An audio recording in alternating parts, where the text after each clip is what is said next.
Señoras, señores, queridos amigos,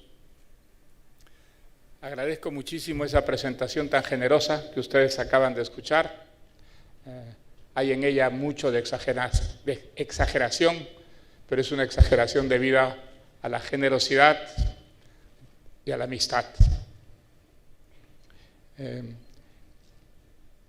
Es difícil hablar de uno mismo, pero creo que este último libro que he publicado, La llamada de la tribu, es un libro que habla de mí mismo a través de 7 grandes pensadores. En cierto modo, es una autobiografía intelectual y política. Cuento en ella una historia que no es nada original. Creo que es una historia que vivieron no solo en el Perú y en América Latina, sino en el mundo, muchos hombres y mujeres de mi generación que en la adolescencia imaginaron una salida revolucionaria que resolvería todos los problemas de su sociedad, crearía un mundo generoso, sin explotados y sin explotadores, sin ricos pero también sin pobres, en el que todas las servidumbres que entristecen, llenan la vida humana de sacrificios y de dolores, desaparecerían. Un mundo que, imaginado primero por intelectuales iluminados, sabios, luego trasladaríamos a la realidad a través de la revolución. Eso fue para mí el socialismo cuando era todavía un adolescente. Creo que la idea socialista, o más bien comunista, nació en mí leyendo un libro que nunca he releído desde entonces, pero que marcó tremendamente mi adolescencia. La noche quedó atrás, de un escritor alemán que escribía con seudónimo, Jean Valjean. Era un alemán que había sido comunista en la época nazi, que había vivido en carne propia los horrores del nazismo, de una forma brutal de totalitarismo racista, y la vida sacrificada, arriesgada, heroica de este escritor a mí me conmovió profundamente. Era la época en la que yo descubría además la realidad peruana, la de un país que vivía bajo una dictadura militar, una vez más en su historia, una sociedad que era profundamente desigual, en la que había una minoría que tenía una vida civilizada y cómoda, y en la que grandes mayorías vivían una vida incivil, de sacrificio, de explotación, de miseria. Ocurrió cuando yo tenía 13, 14, 15 años. Eran unos años en los que el Perú vivía prácticamente cortado del resto del mundo, como muchos países de América Latina de entonces. Y yo recuerdo haber decidido entrar a la Universidad Popular con una gran tradición de rebeldía e insumisión, que era la vieja Universidad de San Marcos, una de las más antiguas de América. Quería entrar a esa universidad porque era la universidad de los pobres, era la universidad de los cholos, y yo tenía la esperanza de encontrar allí comunistas. Los comunistas habían desaparecido de la política pública, todos los partidos políticos estaban prohibidos en la época de Odría, pero yo imaginaba que en San Marcos iba a encontrar gentes como el autor de ese libro que me había impresionado tanto, La noche quedó atrás. Y efectivamente, el Partido Comunista, que era pequeño en el Perú, había sido prácticamente diezmado por la represión de la dictadura de Odría y trataba de reconstruirse el año 1953 cuando yo entré a San Marcos. Hice contacto con el partido, formé parte de los círculos de estudio marxistas, que eran por supuesto clandestinos, Y a lo largo del año en que fui militante,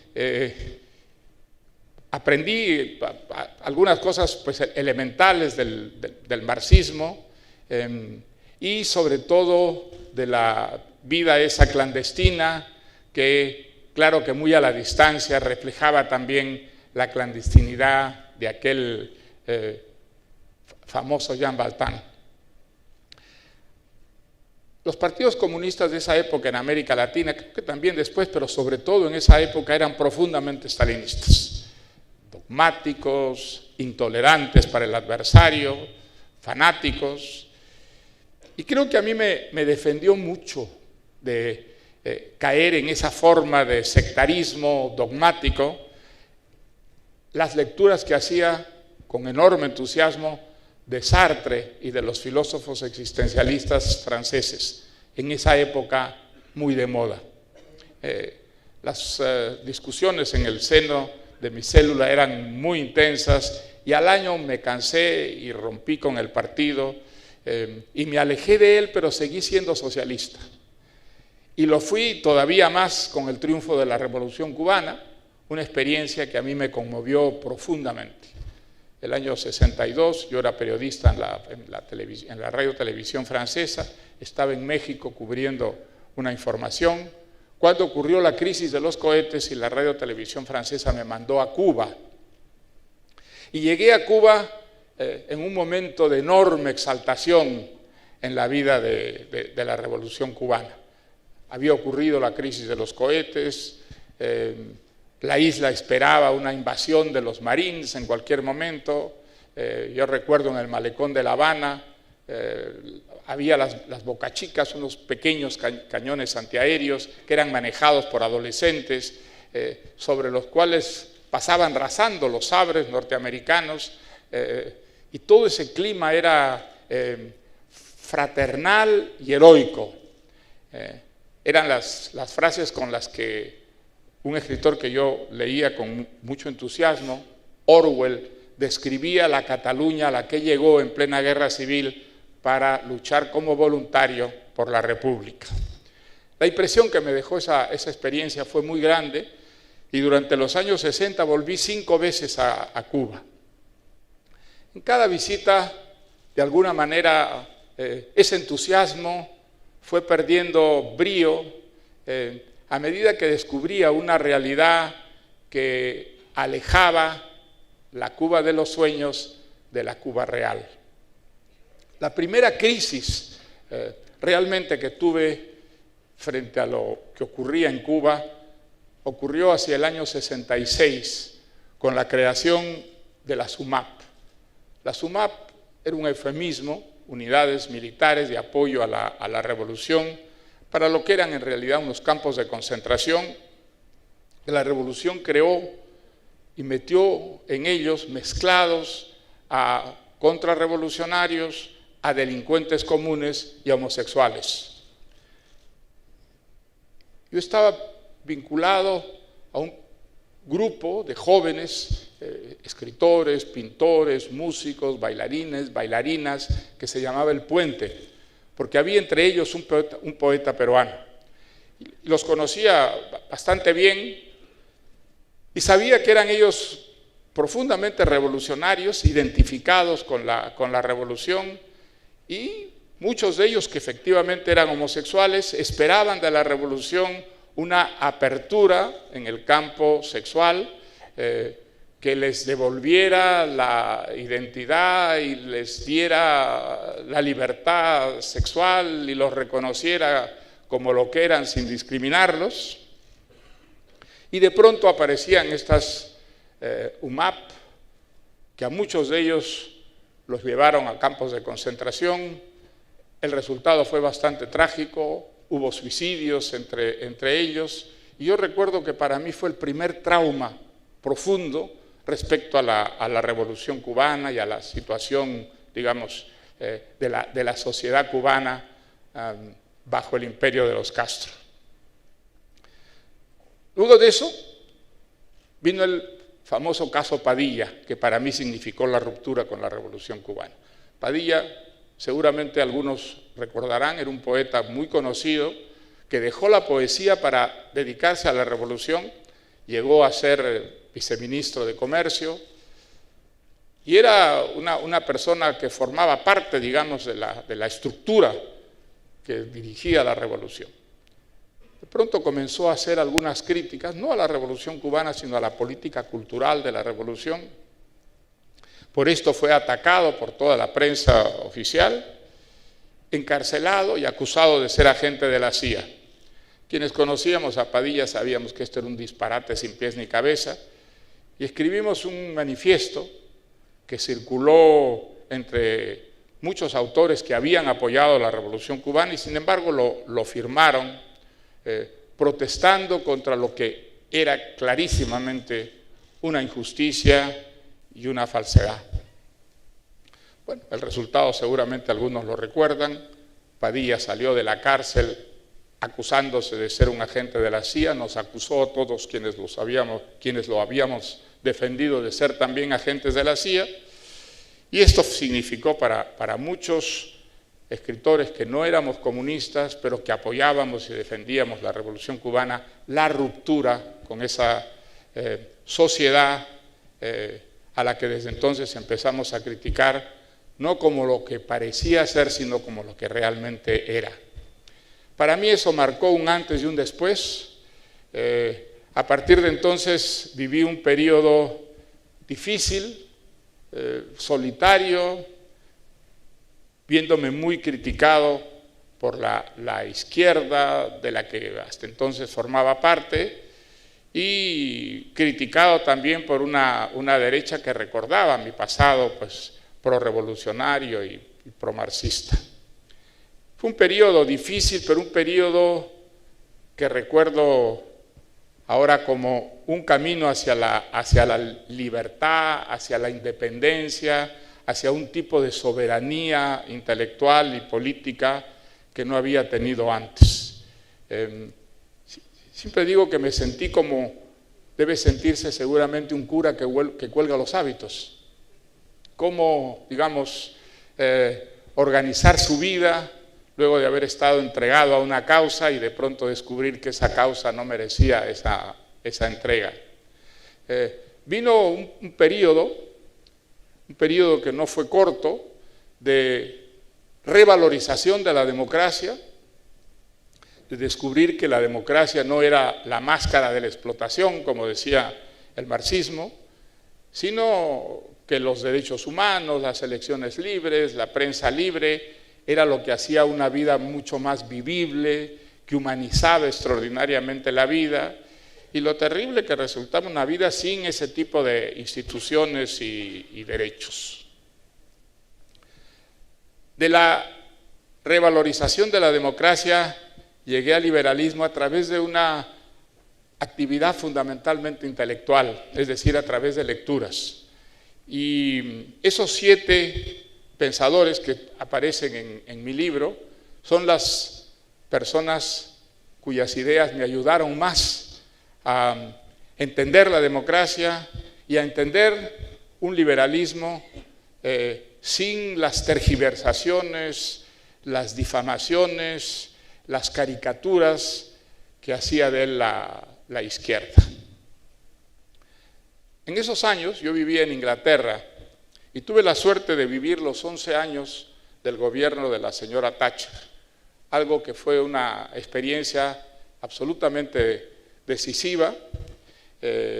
Inglaterra era entonces un país libre, desde luego, lo había sido desde hacía muchísimos años, pero era una sociedad a la que el laborismo, el socialismo inglés había ido adormeciendo a través de un crecimiento del Estado, un crecimiento exagerado del Estado, un intervencionismo que había ido como apagando el espíritu creativo, emprendedor, aquel de la revolución industrial, un espíritu que regresó a Gran Bretaña gracias al gobierno de la señora Thatcher y fundamentalmente gracias a Margaret Thatcher. Vivir esa experiencia de cerca, desde adentro, Una experiencia que fue también tergiversada, caricaturizada por sus adversarios y enemigos, pero fue una experiencia que devolvió a Gran Bretaña y que ayudó a que buena parte del mundo empezara a sentir que la democracia no tenía por qué sentirse avergonzada frente a la Unión Soviética, frente al socialismo marxista, frente al comunismo. Algo que la señora Thatcher insistía mucho en sus discursos: ¿por qué tenemos nosotros que tener vergüenza de ser demócratas si la democracia es el sistema con todas sus imperfecciones que ha ido más lejos en el campo de crear una sociedad vivible, en el que aprendamos a vivir en las discrepancias, sin entrematarnos? ¿Cómo podemos tener complejos de inferioridad frente a sociedades que han creado las tiranías más feroces, más crueles de la historia? Esa reivindicación sistemática que hacía la señora Thatcher de la democracia, al mismo tiempo que actuaba transformando la sociedad inglesa, a mí me conmovió profundamente y me llevó a leer a muchos de estos pensadores que aparecen en mi libro. Ella decía que no tenía ninguna vergüenza ni necesidad de ocultar que en cuestiones económicas consultaba con frecuencia a Hayek, y que estaba convencida de que Karl Popper era el gran filósofo de la libertad de los tiempos modernos. Todo ello me fue empujando a leer, a estudiar, a conocer a esos pensadores y a entender, gracias a ellos, lo profundamente importante que había sido para la transformación de la democracia, para la evolución de la democracia, mediante reformas profundas, a ser el instrumento de la civilización en las sociedades modernas. Pues este libro rinde un homenaje a estos escritores, mostrando a través de ellos las ideas básicas que establecen un denominador común entre los liberales y también las profundas discrepancias que hay entre ellos y cómo el liberalismo no solo permite esas discrepancias, sino las estimula, porque el liberalismo, a diferencia de las ideologías, esas religiones laicas, es una doctrina que no tiene respuestas para todo y reconoce no tener respuestas para todo y nos dice: vamos a través de la controversia, a través de esos diálogos contradictorios, a encontrar respuestas para tantas preguntas que no sabemos cómo absolver. Leyendo a estos pensadores, uno descubre que la virtud esencial que promueve el liberalismo es la tolerancia. Es el partir del reconocimiento de que uno puede estar en el error y por lo tanto el adversario tener razón. Y si es así, es indispensable que haya tolerancia y que en lugar de entrematarnos por nuestras discrepancias, convivamos, coexistamos y trabajemos juntos a través del diálogo y a través, por supuesto, de la confrontación, a encontrar esa verdad escurridiza y difusa en muchos casos. ¿Qué cosa es el liberalismo? El liberalismo es en política la defensa de la democracia, en economía la defensa de una economía abierta, en política la democracia consideramos que es mejor, más eficiente en la medida en que un Estado es más pequeño. No queremos, como los anarquistas, que el Estado desaparezca, por el contrario, estamos convencidos de que el Estado tiene una función importantísima que cumplir, Pero pensamos que la sociedad civil hace mejor muchas cosas que el Estado y que por lo tanto el Estado, en lugar de participar activamente, por ejemplo, en la vida productiva, en la vida económica, debe permitir que la sociedad civil sea la que se encargue de crear riqueza y crear empleo y establecer, sí, unas reglas de juego que permitan esa competencia libre. La tolerancia es un aspecto absolutamente esencial y es la mejor manera de combatir esa tradición terrible que pesa sobre nosotros de la intolerancia, que es fuente siempre de violencia y a veces de violencias terribles y extremas. El liberalismo y la democracia son cosas inseparables. Es absurdo pensar que puede haber un liberalismo que no sea democrático. En algún momento en América Latina hubo regímenes militares, hubo dictaduras militares que se llamaban o las llamaban, entre comillas, liberales. ¡Qué disparate! ¡Qué absurdidad pensar que una dictadura militar puede ser liberal porque abre en el terreno de la economía una libertad que niega en todos los otros dominios de la vida!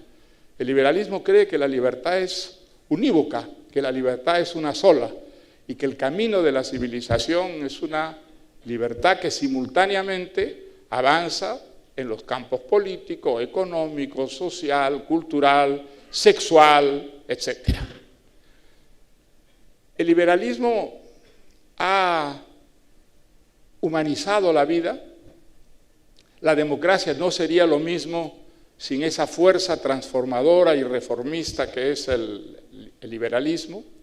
Es verdad que el liberalismo en ciertos momentos está cerca de la socialdemocracia, en ciertos momentos está cerca del conservadurismo, precisamente por ese espíritu amplio y tolerante que lo caracteriza. En los pensadores que aparecen en mi libro se ve las grandes diferencias que hay entre ellos, en todo lo que no sean esos valores básicos, esenciales de la doctrina liberal y que tienen que ver siempre con la libertad. Liberalismo y libertad son también, como liberalismo y democracia, cosas absolutamente inseparables. El liberalismo en el siglo XIX, sobre todo, luchó de una manera sistemática por separar al Estado de la Iglesia. El liberalismo estaba convencido, y yo creo que con razón, de que un Estado que se identifica con una religión es un Estado donde la libertad a la corta o a la larga está siempre amenazada. Pero el liberalismo no estuvo jamás contra la religión y muchos de los grandes pensadores liberales han sido y son creyentes y practicantes de alguna religión.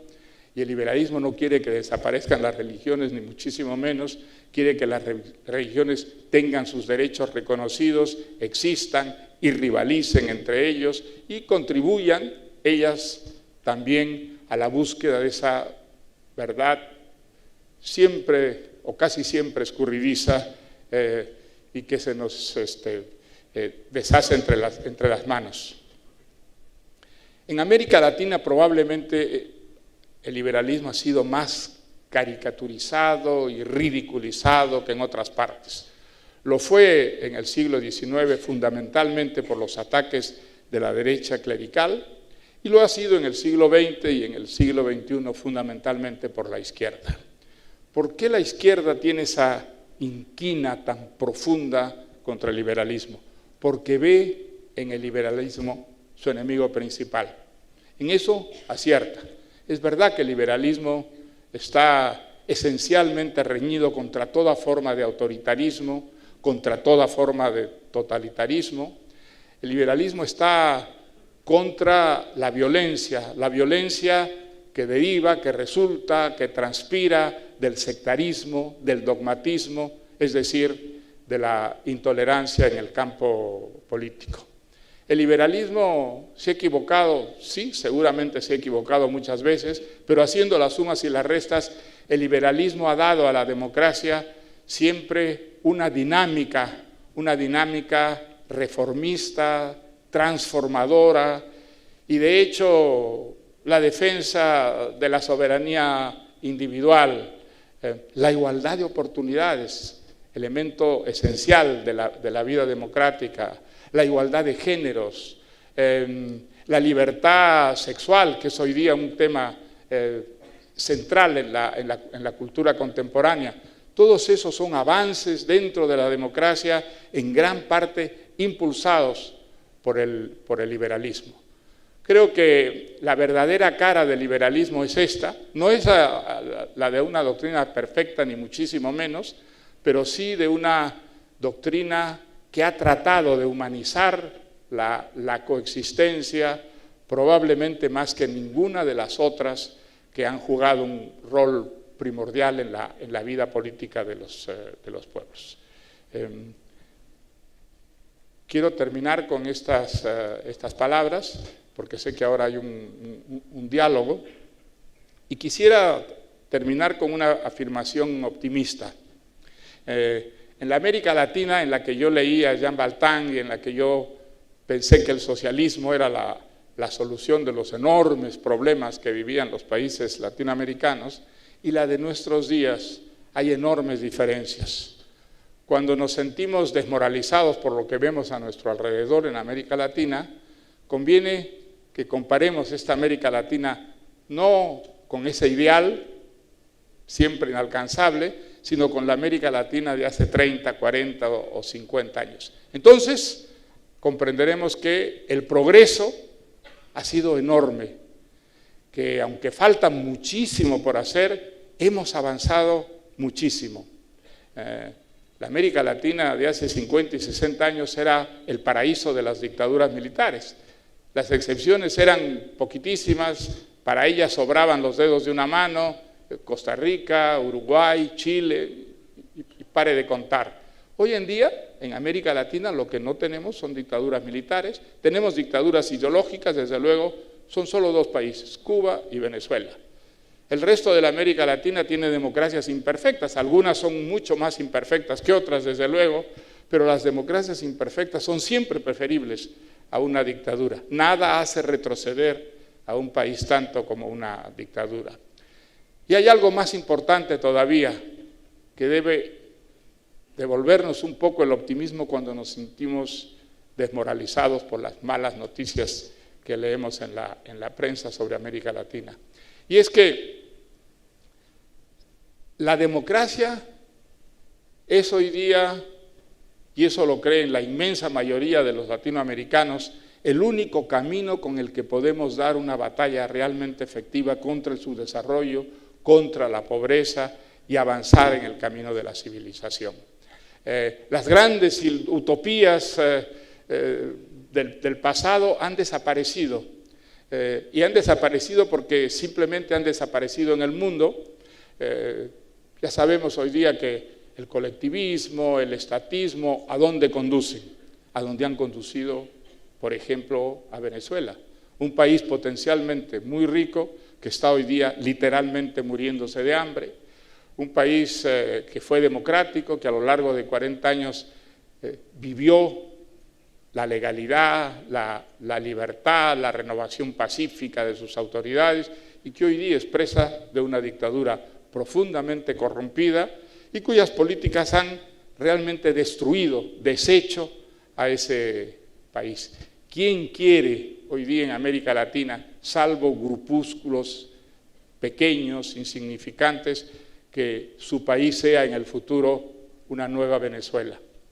Toda esa catástrofe nos ha servido muchísimo para que en América Latina hoy día aquellas ilusiones, aquellas fantasías utópicas hayan desaparecido, se hayan ido extinguiendo y la democracia vaya poco a poco abriéndose camino en nuestro continente.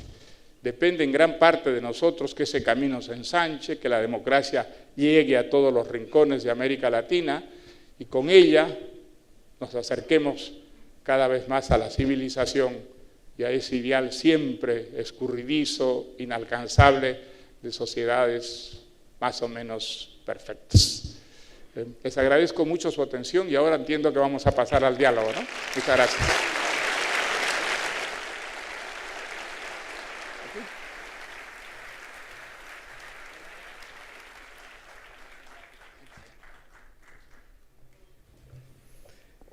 Querido Mario, muchas gracias por compartir con nosotros tus ideas, tus vivencias, tu lucidez. Y ahora, para dar paso a la segunda parte de esta actividad, quiero invitar a quien va a compartir aquí el escenario junto a Mario, a Axel Kaiser, quien es, creo que conocido por todos ustedes, director ejecutivo de la Fundación para el Progreso y director de la Cátedra von Hayek en la Universidad Adolfo Ibáñez. Así que un aplauso, por favor, para Axel.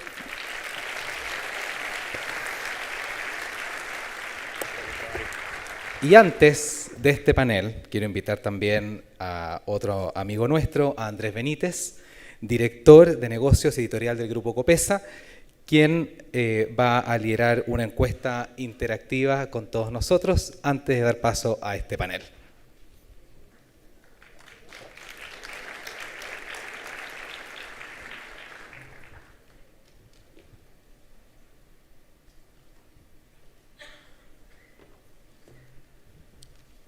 Bueno, saludar a nuestro invitado Mario. Mi misión es presentarle a la audiencia. Esta es una innovación que vamos a hacer. Pero antes voy a saludar a la primera dama que hoy día nos acompaña, Cecilia Morel, para que le pedimos un aplauso.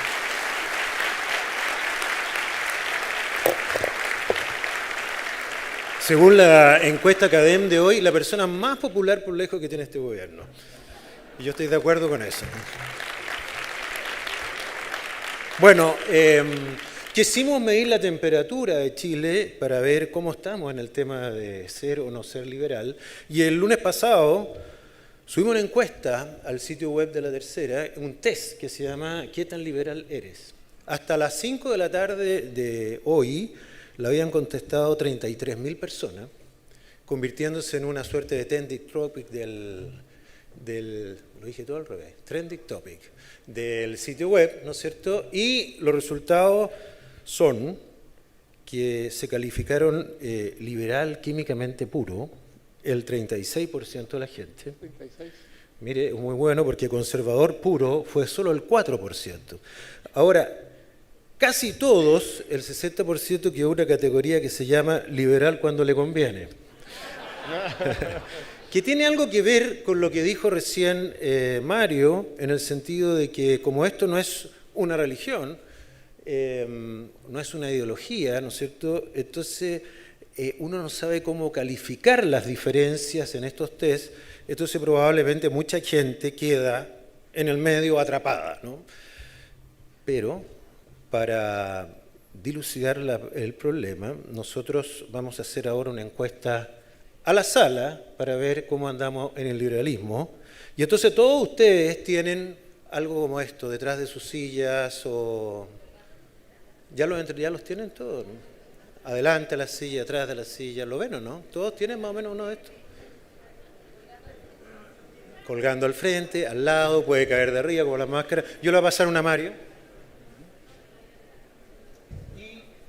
Como dicen las instrucciones, uno va a presionar, vamos a mostrar unas preguntas, después de leídas, lo voy a leer yo, van a presionar la alternativa que ustedes prefieran 2 segundos en la teclera y automáticamente, como cosa de magia, van a salir los resultados de esta audiencia. Canciller, ¿cómo está? No lo había visto. Ya. Entonces vamos con la primera pregunta. Una pregunta fácil sobre la inmigración. Debe ser mínima, se debe preservar la cultura nacional, selectiva por perfil, grado académico, necesidades del país, 3, controlada en base a visas, o 4, de libre tránsito. Entonces todos ponen el número que más les acomoda a su... y lo apretan un par de segundos.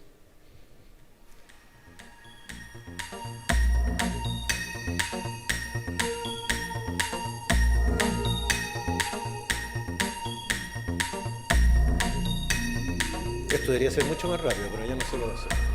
Ahí está, ¿no? Entonces, la alternativa 3, fíjese, controlada en base a visas, es la que tiene un 69% de las preferencias de esta sala. Yo no sé, Mario, a lo mejor lo pueden abordar más tarde con Axel, sobre la migración no hay un gran debate liberal, pero es un problema muy importante. Ahora, en la última encuesta CADEM, Solo el 46% de la gente encuentra que la migración es buena. Y el 85% de la gente apoya una política de restricción. Es decir, estamos más o menos en línea con lo que piensa el país. El 66% dice que el chileno es discriminador, se reconoce discriminador. Y la política de inmigración que acaba de lanzar este gobierno es apoyada por un 75% que tiene algo de orden, no sé si de control, pero de poner orden a la inmigración. En la encuesta CEP, un 40% de los chilenos cree que los inmigrantes le quitan trabajo a los chilenos y un 41% cree que los inmigrantes aumentan las tasas de criminalidad en el país. Entonces estamos en el promedio nacional en esta pregunta, pero no sé si estamos bien para considerar que un mundo que se globalice, un mundo libre, debiera considerar una gran movilidad de personas. Vamos a la pregunta 2. Bueno, esta pregunta, después de lo que dijo Mario, es casi contestada, no se pueden equivocar. A su juicio, las dictaduras nunca son buenas, 1, de ningún color político, a veces es necesario un gobierno autoritario, 3, es la única forma de mantener el orden. 1, 2, 3. Ustedes ahora tienen que...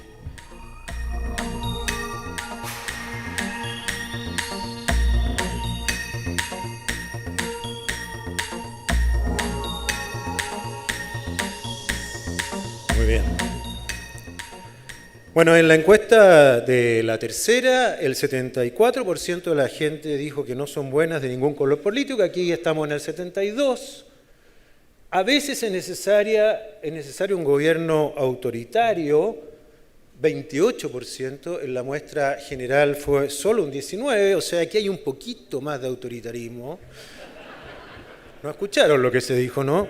Ahora, en favor de aquellos, también sale mencionado en el libro de Mario, de que hay grandes intelectuales del liberalismo que se han tropezado con esta piedra, como Hayek, ¿no? Hayek, y tú mismo lo mencionas en el libro, dijo un par de veces, ¿no es cierto?, de que la dictadura o el gobierno de Pinochet, para no entrar en problemas,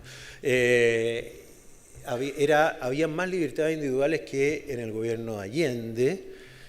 Axel me dice que Isaías Berlín también tropezó con esta piedra de las democracias y las dictaduras. Y para cómo no recordar a Friedman, que cuando recibió el premio Nobel fue abuchado en plena ceremonia porque había venido a Chile y había ido a solo saludar a Pinochet. Vamos con la tercera, perdón.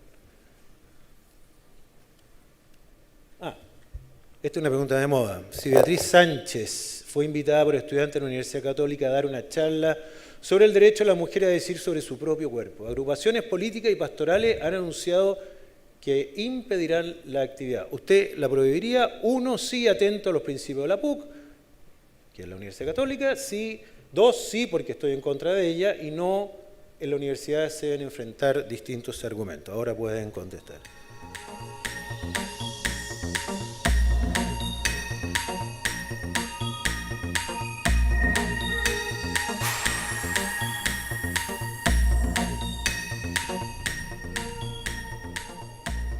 Bueno, aquí estamos mejor que nadie porque el 93% de la gente entiende o dice que en las universidades debiera entrar Beatriz Sánchez o cualquier persona a dar a conocer sus ideas. En la muestra general de la tercera, solo el 85% de la gente opinó esto.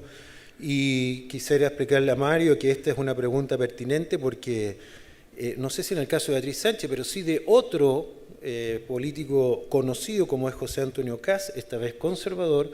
Él ha sido impedido de entrar en varias universidades, a veces con violencia, y la misma Universidad Católica decidió suspender una charla de él por considerar de que no estaba el ambiente, había muchas amenazas. Esto es bastante nuevo en Chile, bastante intolerancia universitaria, lo cual es muy extraño porque ahí debiera residir, ¿no es cierto?, sobre todo la tolerancia y la libertad. Ese es básicamente el rol de una universidad. Vamos ahora sí a la última pregunta. Me queda esta. Bueno, ¿ustedes quieren contestar esto o no? Ya. ¿Usted está de acuerdo con la despenalización del aborto en 3 causales? ¿De acuerdo, en desacuerdo? Depende de la causal, podemos contestar ahora.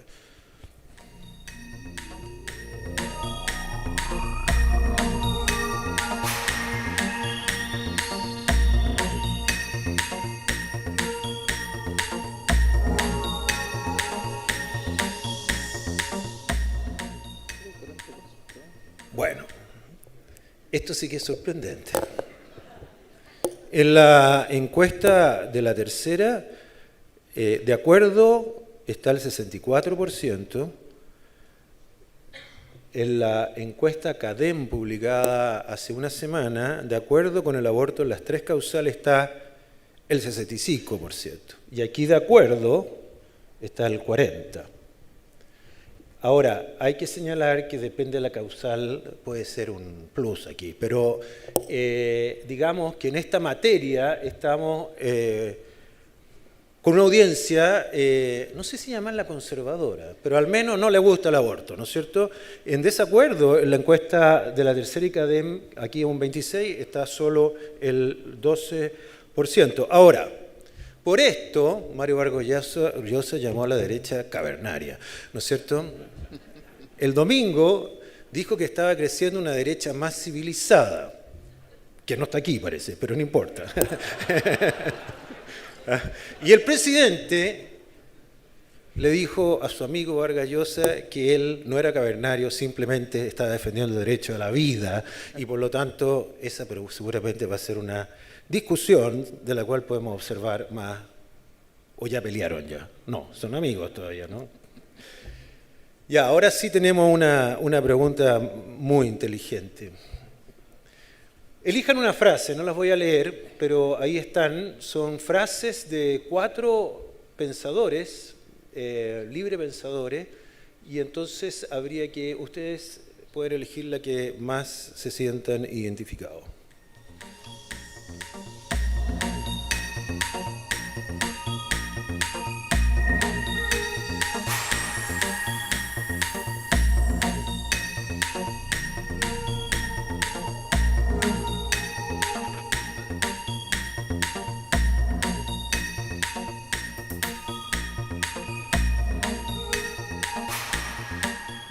Muy bien, la frase 2, ¿sí? Ninguna sociedad puede ser más próspera y feliz si la mayoría de sus miembros son pobres y miserables. Es una frase de Adam Smith, así que para finalizar podemos decir que tenemos una audiencia de Smith acá. Los dejo con Axel y Mario Vargas Llosa.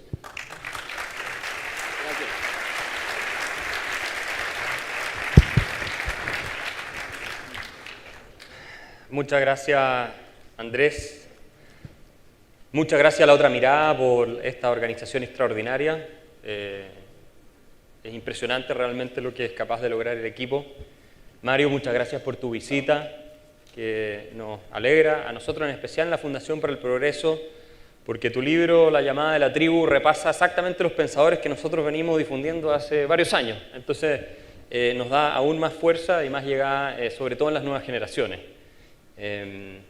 Yo quería comenzar esta conversación tomando un punto que tú mencionaste un tanto al pasar, pero que es muy relevante. Andrés lo mencionó también, y yo lo he tratado de explicar muchas veces y cuesta muchísimo que la gente se convenza de esto.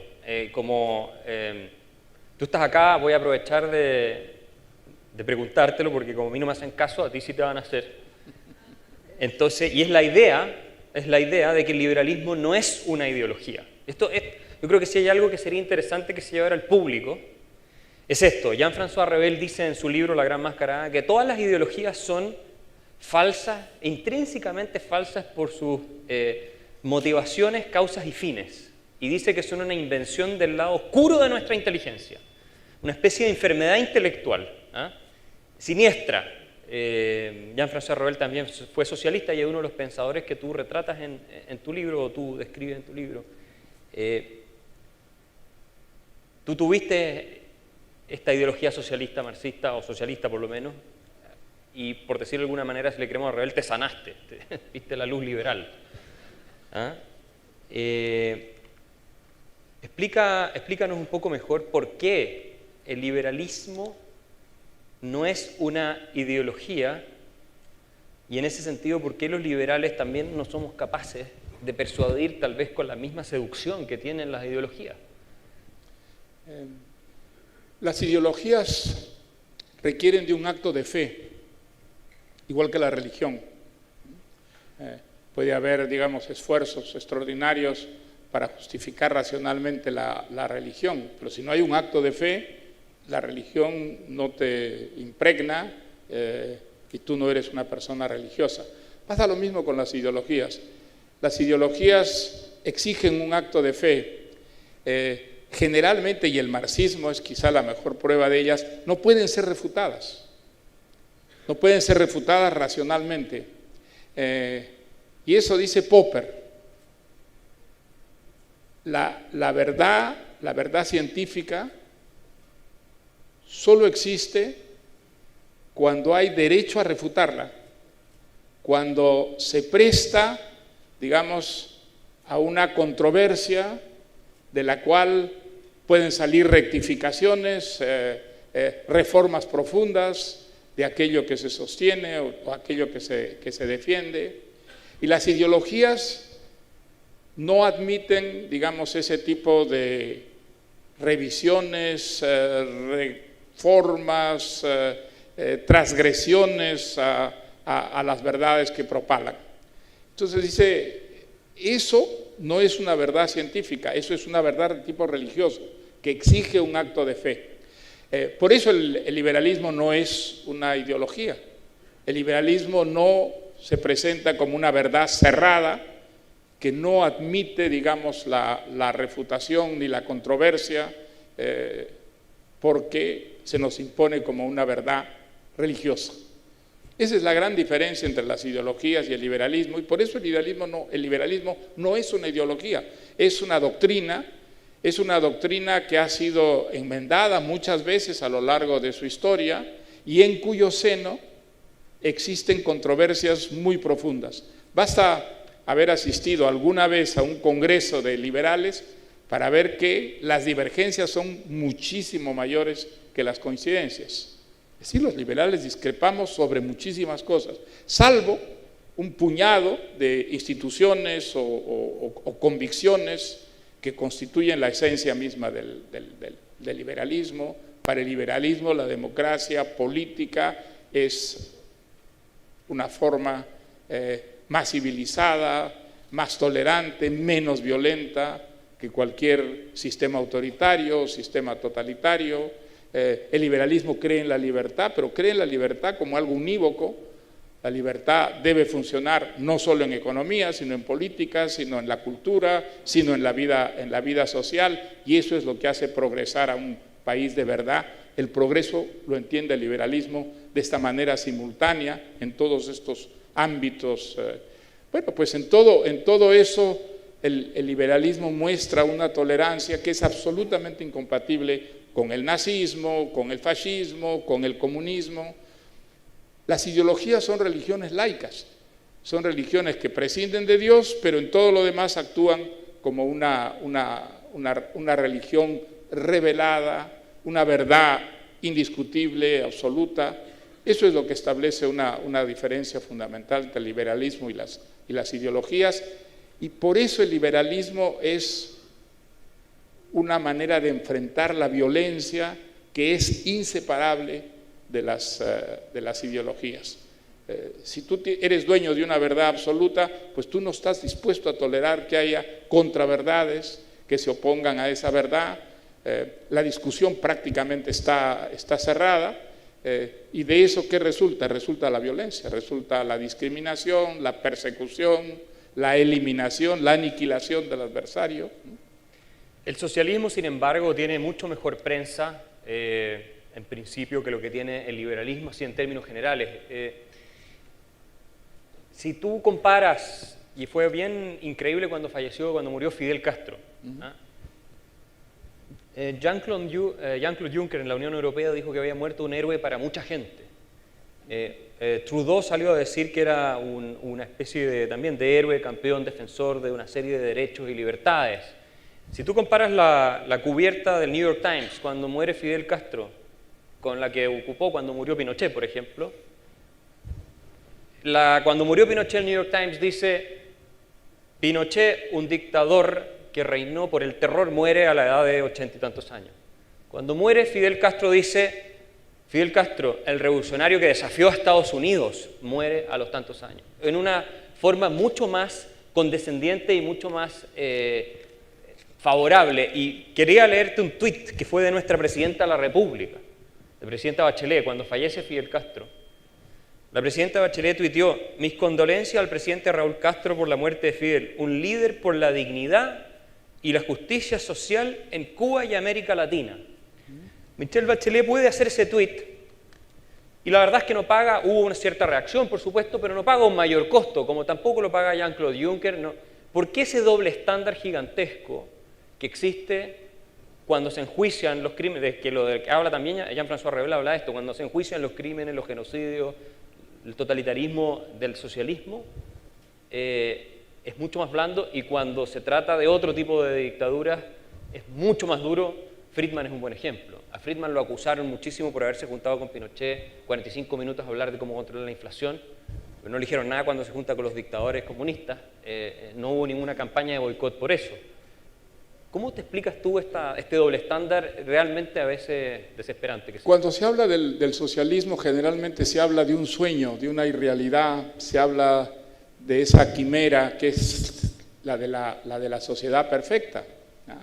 El atractivo del socialismo viene de esa quimera, la sociedad perfecta, sin explotados, sin explotadores, sin racismo, sin la lucha por la vida, no, la armonía, la perfecta, digamos, coordinación entre todas las actividades para hacer la vida feliz. Es un mito que tiene una fuerza atractiva extraordinaria, y entonces el socialismo no solamente es la realidad, los campos de concentración, la penuria, la corrupción, la aniquilación del individuo dentro del sistema tan absolutamente inhumano que crea el socialismo. No, el socialismo es ese sueño, esa quimera, a la que nunca hemos renunciado. En el fondo de nosotros hay siempre un soñador que cree posible esa sociedad perfecta. Entonces, cuando muere un Fidel Castro, hay que decir que en el caso de Fidel Castro además había la aventura, ¿no? Fidel Castro pues es una aventura, son los revolucionarios cubanos que se enfrentan a la dictadura de Batista, que era una dictadura, luchadores, se van a la sierra con un fusil, poco a poco van derrotando un ejército. Hay una mitología, digamos, del héroe, de la aventura en torno a Fidel Castro, que uno entiende que tienda, digamos, a ser tolerante con los horrores que cometió Fidel Castro en Cuba, mucho más comprensivo que con una dictadura de derecha. Una dictadura de derecha es una dictadura simplemente brutal y que no propone, digamos, la sociedad perfecta. El mito no la acompaña, el mito, la leyenda, las revoluciones socialistas vienen acompañadas de un mito, aunque muchas veces se hayan traducido en dictaduras más espantosas, más sanguinarias, más terribles que las dictaduras de derecha. Sin embargo, esa comparación que tú haces es peligrosa. Todas las dictaduras son malas. Todas las dictaduras. Fidel Castro es malo, Pinochet es malo también. Destruyó una democracia, existía aquí una democracia en Chile. Fidel Castro no destruyó una democracia, Fidel Castro destruyó una dictadura corrompida, brutal, que era la dictadura de Batista. Entonces, yo no apruebo, pero entiendo por qué la muerte de Fidel Castro provoca, digamos, unos entusiasmos que la muerte de Pinochet no puede provocar, ¿no? Pero podríamos decir de manera muy fría, con sangre de reptil, que objetivamente, desde el punto de vista del bienestar y las libertades agregadas o generales de la ciudadanía, hay dictaduras menos malas, por no decir mejores, sino que menos malas. Por ejemplo, ¿Cuántos en esta sala preferirían vivir en la dictadura de Maduro o en Cuba que lo que fueron los años 80 en Chile? Probablemente nadie. Y ahí es donde viene una segunda pregunta que yo te quiero hacer a ti. En el liberalismo... Esa pregunta yo no te la acepto. ¿No? Esa pregunta no la acepto porque esa pregunta parte de una... Claro. Está muy bueno, esta era la reacción que yo quería hacer. Parte de una cierta toma de posición previa, que hay dictaduras buenas o que hay dictaduras menos malas. No, las dictaduras son todas malas. Las dictaduras son todas malas. Algunas pueden traer unos beneficios económicos a ciertos sectores. El precio que se paga por eso es un precio intolerable, inaceptable. Entonces, yo creo que entrar en esa dinámica es un juego peligroso, es un juego que nos conduce a aceptar que en algunos casos una dictadura es tolerable, aceptable. Eso no es verdad. Todas las dictaduras son inaceptables. Y eso me lleva a una segunda pregunta, tercera, porque la idea de aprovechar tu visita es precisamente meternos en temas que son complejos. No nos olvidemos que en Chile Pinochet sacó casi la mitad de los votos en el plebiscito del sí. Y eso me lleva a no es que yo esté diciendo que eso está bien, estoy simplemente constatando los hechos. Me lleva a otra pregunta. Hace poco, recién, y por eso me meto en este tema escabroso, el Foreign Affairs publicó un artículo que se llama The End of the Democratic Century. Y hay una serie de estadísticas en esa revista que es muy prestigiosa, que muestran, por ejemplo, y en un artículo del Washington Post también, que en Brasil el 47-48% de la ciudadanía, 48%, casi la mitad, prefiere una dictadura militar hoy día. Lo puedo enviar, por eso digo, es chocante, pero también en el caso de Estados Unidos, el Foreign Affairs muestra que las encuestas en los mayores de 60 años para arriba, 2/3 dice que es muy importante vivir en una democracia, pero si tú vas a los menores de 35 años, dice es 1/3, menos de 1/3 los que dicen que es importante vivir en una democracia. Y tienes lo mismo en Europa, la cantidad de gente desde el año 95 hasta ahora, esto es todo el Foreign Affairs, se ha triplicado la cantidad de personas que ve con buenos ojos, todavía obviamente no es una mayoría, eso está claro, pero que ve con buenos ojos el tema de un gobierno autoritario.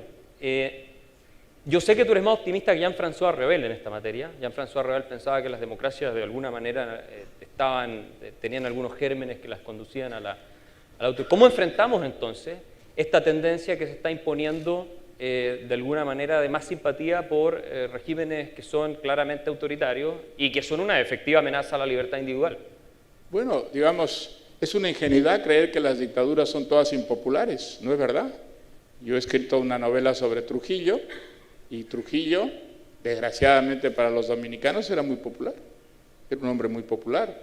Si el pueblo dominicano hubiera echado mano de los ajusticiadores de Trujillo, la noche que mataron a Trujillo, probablemente los hubiera destrozado, hubiera acabado con ellos. El entierro de Trujillo demoró días, porque demoraron días las colas de los dominicanos que fueron a rendirle homenaje al cadáver. Las dictaduras son a veces y con frecuencia populares, muy populares. Es la más antigua tradición de la humanidad.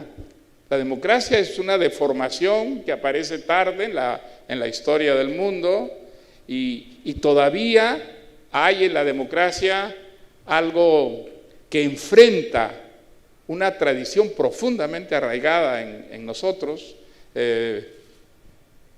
Vivir en la discrepancia, convivir pensando distinto, creyendo cosas distintas, eso es algo sorprendente que va contra las grandes tradiciones de la humanidad, y por eso es que la democracia, que ha revolucionado profundamente la vida de las naciones, no es fácilmente aceptada, porque enfrenta una tradición que representa todo lo contrario. Los caudillos, los hombres fuertes, los grandes caciques, esa es la gran tradición de la humanidad, ¿ah?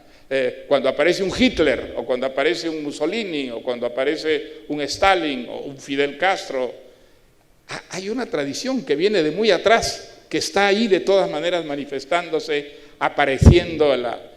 Es una tradición irracional, es una tradición que no obedece a la razón,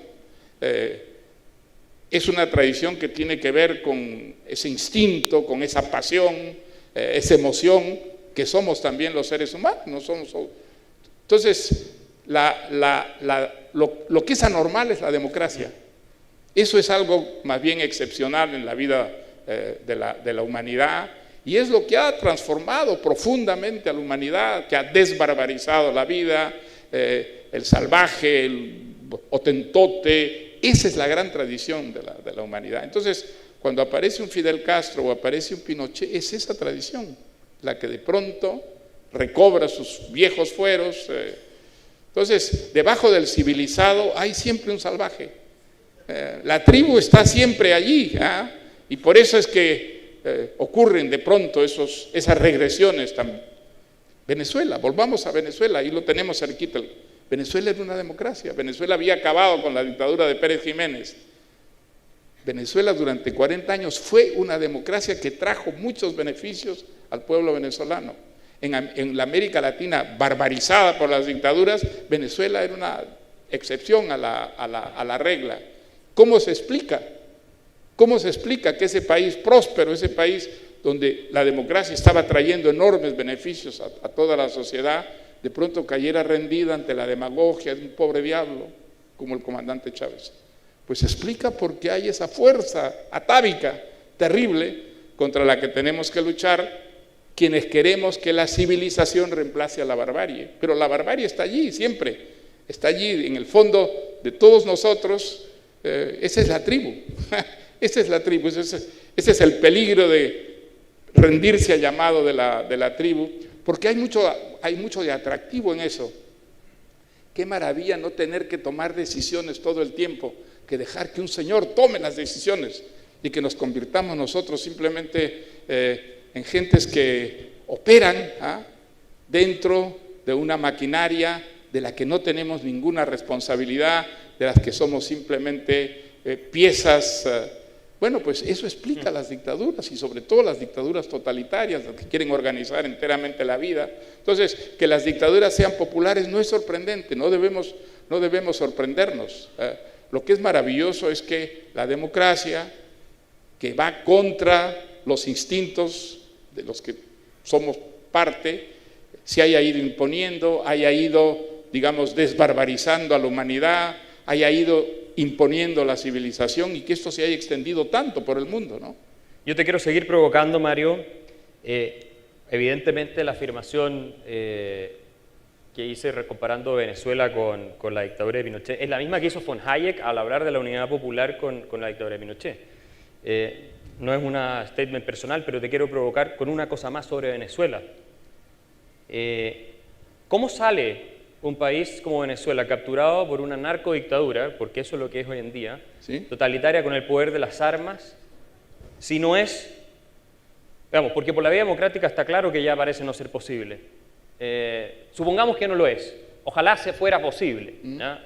Todos estamos de acuerdo con eso, pero supongamos que no van a irse de esa manera del poder. Ricardo Hausmann, el profesor de Harvard, hace poco tiempo decía que él era partidario de una intervención militar extranjera para sacarlos por la fuerza, porque cuando tienes un régimen que se ha vuelto totalitario o de ese nivel, con una crisis aparte humanitaria, la única manera de hacerle una especie de golpe de Estado interno, pero como eso no es posible, lo dice él, tendría que ser una invasión extranjera de una comunidad de naciones. El problema de los venezolanos es real, tienen esta mafia que los está gobernando básicamente. ¿Cómo se sale de una situación como la de Venezuela cuando tú tienes un dictador totalitario que está encima, aparte con el tema del narcotráfico? Sabemos que existe el derecho a rebelión en la tradición filosófica liberal de John Locke, que la que invoca Thomas Jefferson, en fin, hay argumentos, pero ¿cómo se sale de ahí? Si es que la democracia, supongamos que ese es el caso, ya no se ve viable. Mira, una invasión extranjera para defender la democracia es algo peligrosísimo y que puede ser totalmente contraproducente. Inmediatamente Venezuela aparecería como víctima, el gobierno de Maduro inmediatamente se levantaría la bandera del nacionalismo, ¿no? Estamos siendo invadidos, estamos siendo ocupados. Muchísimos venezolanos, por desgracia, responderían a esa bandera. Crearías una confusión absolutamente terrible. En el mundo habría muchísimas voces diciendo, bueno, no, esa es una invasión, esa es una ocupación, que los venezolanos decidan por ellos mismos. Digamos, la dictadura venezolana está destruyéndose a sí misma. Digamos, el grado de empobrecimiento del país es vertiginoso. La corrupción interna es absolutamente total. Es clarísimo que hay divisiones entre ellos. Entonces, creo que la dictadura venezolana está en un proceso de autoliquidación de la que va a resultar, ¿qué cosa? En cualquier momento una acción militar, seguramente, dentro del régimen, dentro del propio régimen. La Fuerza Armada tiene que tener elementos que no están disfrutando del poder, que no participan del narcotráfico, es decir, que no son esa minoría privilegiada que ha creado la nomenclatura, lo que ha creado la propia revolución. Y entonces, en lo inmediato, como no hay ninguna posibilidad de que haya elecciones libres, a no ser pues que la comunidad internacional haga una presión muchísimo mayor de la que ha hecho, pero desgraciadamente tampoco se ve esa presión, probablemente la salida venga a través de una acción militar. Esa acción militar, ¿tendríamos que apoyarla, respaldarla? Yo creo que sí, sin ninguna duda. Si hay una acción militar contra la dictadura de Maduro, yo la voy a apoyar, no como algo definitivo, sino como algo transitorio, algo que puede sacar a Venezuela, puede crear un estado intermedio en el cual haya por fin elecciones libres, y no hay ninguna duda que después de la experiencia que han vivido, la inmensa mayoría de los venezolanos va a estar por esa mediocre democracia que ellos abandonaron echándose en brazos del comandante Chávez, ¿no? Mario, me quedaría 3 horas más conversando contigo, la verdad es que es fascinante. Muchas gracias. Y el público seguramente estaba también muy entretenido con esta conversación, pero tenemos que terminar porque tenemos una agenda y tú tienes una agenda muy intensa y sabemos que estás por un par de días más en Chile, así que no te queremos sobreexplotar como malvados neoliberales, como digo siempre yo. Así que te quiero agradecer, por favor, un aplauso para Mario por esta conversación. Muchas gracias.